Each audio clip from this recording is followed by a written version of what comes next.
पत्नी के अंतिम संस्कार व 13वीं के बाद रिटायर पोस्टमैन मनोहर गांव छोड़कर मुंबई अपने बेटे सुनील के बड़े से मकान में आया है।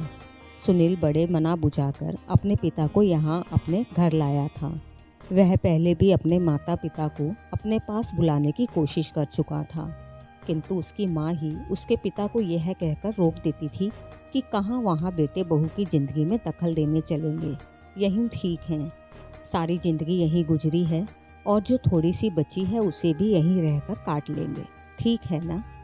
बस बाबूजी की इच्छा मर जाती थी, पर इस बार कोई रोकने टोकने वाला नहीं था और पत्नी की यादों में बेटे के प्यार से ज़्यादा ताकत नहीं थी। इसीलिए पोस्टमैन साहब मुंबई आ ही गए। सुनील एक बड़ी कंस्ट्रक्शन कंपनी में इंजीनियर है। उसने आलीशान घर व गाड़ी ले रखी थी। घर में घुसते ही मनोहर सहम कर रुक जाता है। घर में बिछी गुदगुदी मैट पर पैर रखे या नहीं, इसी सोच में वह दरवाजे पर खड़ा रहता है। सुनील ने अपने बाबूजी को दरवाजे पर खड़ा देखकर बोला, आइए बाबूजी, अंदर आइए। मनोहर के मुंह से तभी जवाब आया कि बेटा, मेरे गंदे पैरों से यह चटाई गंदी तो नहीं हो जाएगी। तब सुनील ने कहा कि बाबूजी, आप इसकी चिंता ना करो, आइए यहाँ सोफे पर बैठ जाइए।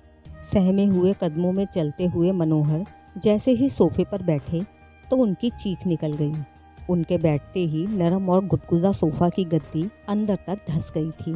चाय पीने के बाद सुनील ने मनोहर से कहा, बाबूजी, आइए आपको घर दिखा दूं अपना। मनोहर उठा और अपने बेटे के साथ घर देखने लगा।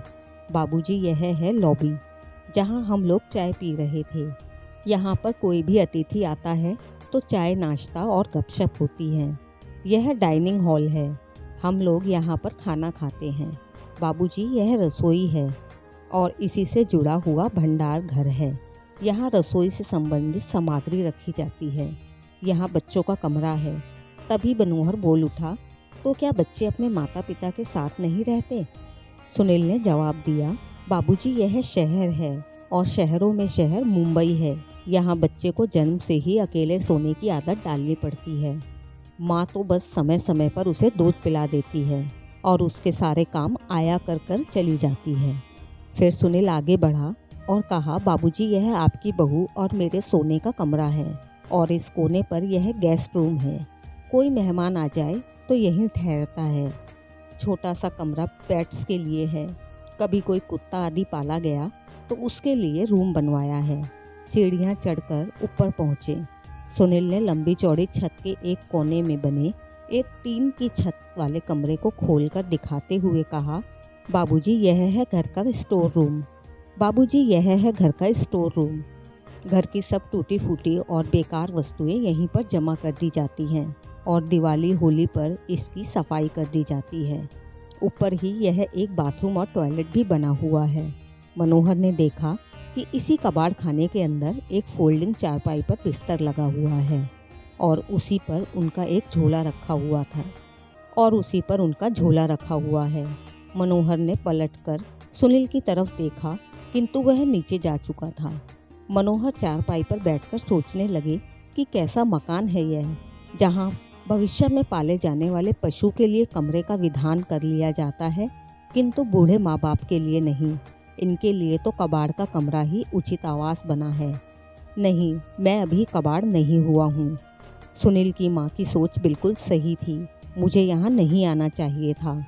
अगली सुबह जब सुनील मनोहर के लिए चाय लेकर ऊपर गया तो स्टोर रूम खाली था। बाबूजी का झोला भी वहाँ पर नहीं था। उसने टॉयलेट व बाथरूम भी देखे, किंतु बाबूजी वहाँ नहीं थे। वह झट से नीचे उतर कर आया तो पाया कि मेन गेट खुला हुआ है। उधर मनोहर टिकट लेकर गांव वापसी के लिए सवेरे वाली गाड़ी में बैठ चुके थे।